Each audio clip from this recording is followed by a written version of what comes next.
Alright, so last recording. Oh boy, I didn't mean to do that. There we go. Okay, so now we're going to look at two conditions on a variable.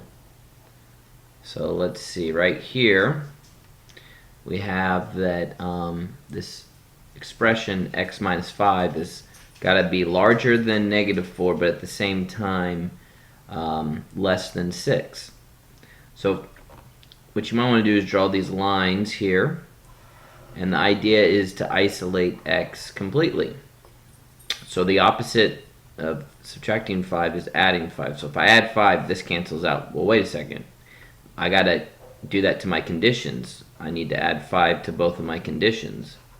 So we add 5, so this should give me 1 is less than, and all I have left over here is an x, but at the same time, x is less than 11. So what's going on here is you've got two conditions. You're saying on one hand, x, basically you need to be able to read these inequalities from left to right and right to left. It says 1's less than x, but it's also saying that x is larger than 1.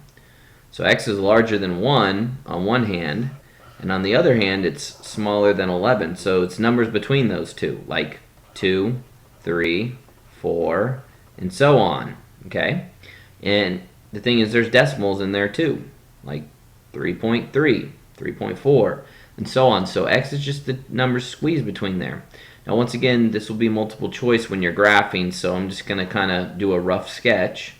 Here's 1, here's 11, okay?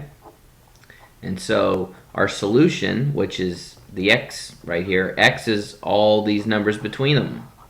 X is all the numbers between 1 and 11. And then this sign right here lets us know that we're doing a parentheses. And same thing with this sign.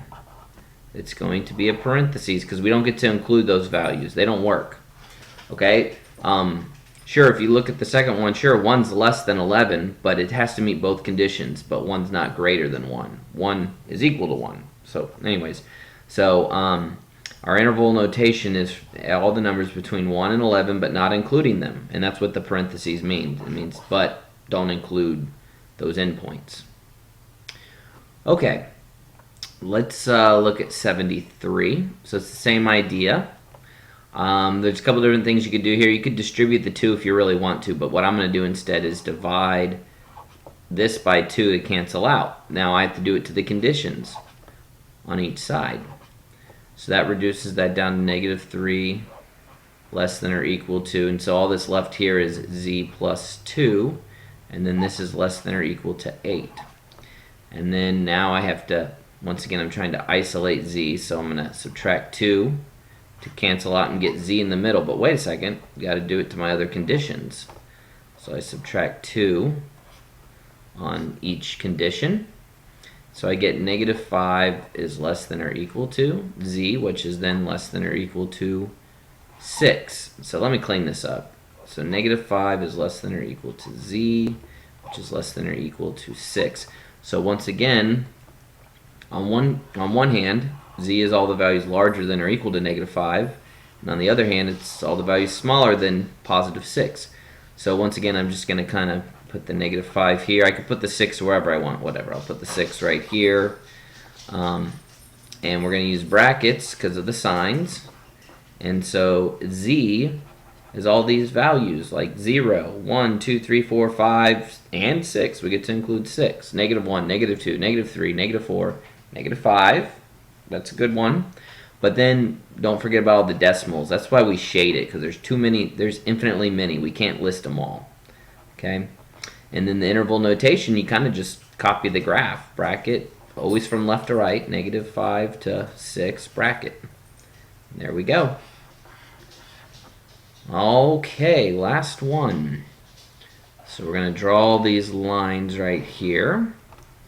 And we're solving for t. So we'll start by subtracting 2. And then once again, got to do it to my conditions. So that gives us -18 is less than 3t, which is less than -12. And then we're going to divide by 3 here to isolate the t, right? But wait a second, got to divide everywhere else by 3.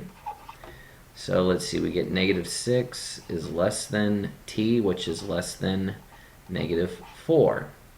So here we go. T is greater than negative 6 on one hand, but less than negative 4 on the other hand. So like negative 5 would work, right? Negative 5. But there's a lot of decimals in there that work also. So on a number line, negative 6 could be right here.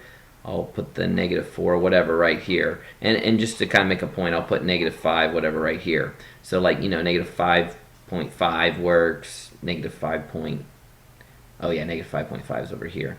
But negative 4.3 and all these decimal values work. So anyways, those inequality signs tell us to use parentheses on the negative 6 and on the negative 4. And t is all these values between those two numbers. Okay? And then the interval notations from negative 6 to negative 4. And there we go. Okay. So that is the end of 16.1. And we'll just pick up in class on Tuesday and do 16.2 and 16.3. And I think that's all that we're doing from this chapter. I'll have to double check, but hopefully this was worthwhile. If you have questions, bring them on Tuesday and we'll figure it out.